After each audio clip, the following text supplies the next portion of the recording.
चलो बच्चों, SB classes में आपका स्वागत है। आज हम लोग भिन्नों का लघुत्तम समापवर्त निकालना सीखेंगे, जिसमें हम लोग ये सीखेंगे कि भिन्नों का लघुत्तम समापवर्त कैसे निकाला जाता है।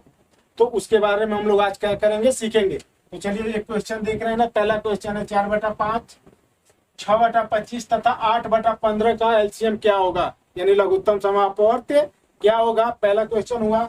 और ये दूसरा क्वेश्चन। अब देखते हैं भिन्नों का एलसीएम ज्ञात करने का रूल क्या होता है।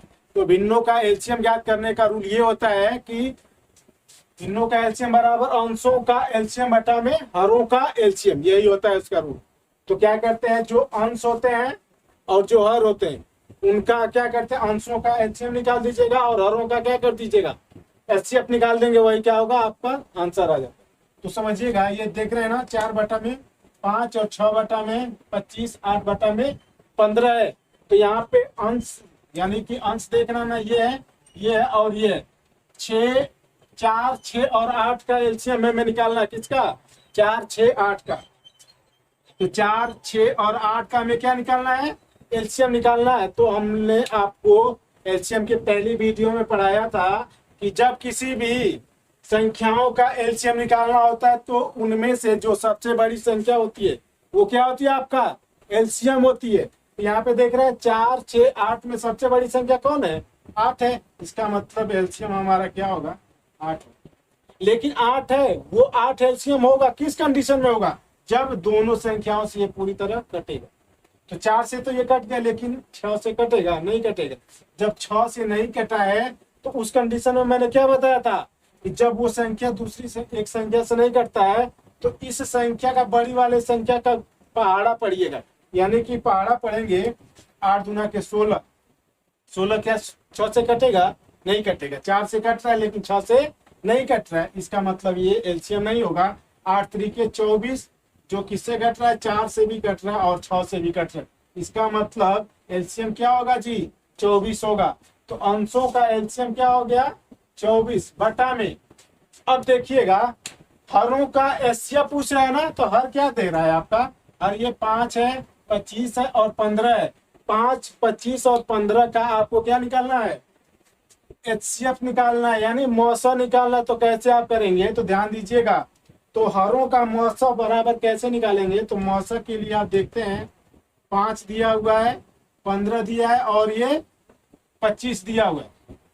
5, 15, 25 ये 3 संख्याएं दिया हुआ है। और यहाँ पे अगर पूछेगा तो याद रखिएगा, आप लोग कई विधि जानते हैं निकालने का एचसीएफ।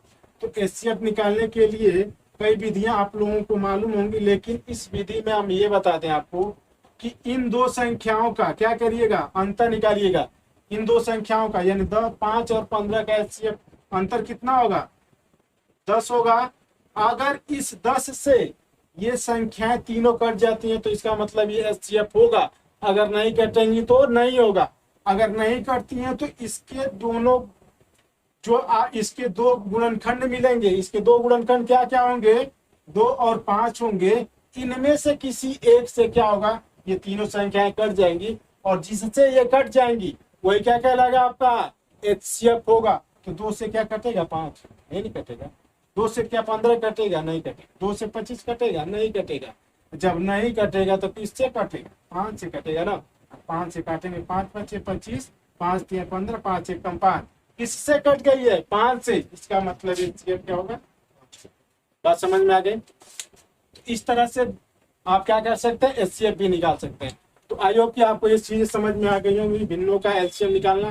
तो भिन्नों का एलसीएम बराबर क्या होता है, अंशों का एलसीएम बटा में हरों का एचसीएफ। और आपको मैंने तरीका बताया और आपका आंसर यहाँ पे प्राप्त हुआ। तो इस तरह से अगर ये क्वेश्चन आपको समझ में आया होगा बच्चों, तो आप क्या करिएगा, ये दूसरा क्वेश्चन 2/3, 5/6, 7/12 और 1/9 का आंसर आप लोग क्या करिएगा, इस मेथड से सॉल्व करिएगा और इसका कमेंट बॉक्स में उत्तर जरूर दीजिएगा। और इसके बाद अगर आप उत्तर देते हैं तो मुझे भी लगेगा कि मेरा बताया हुआ कुछ आपको क्या होता है, समझ में आया। बात समझ में आई तो प्लीज अगर आप ज्यादा से ज्यादा इस वीडियो को शेयर करिएगा और थोड़ा सा हम लोगों को मोटिवेट करिएगा। धन्यवाद।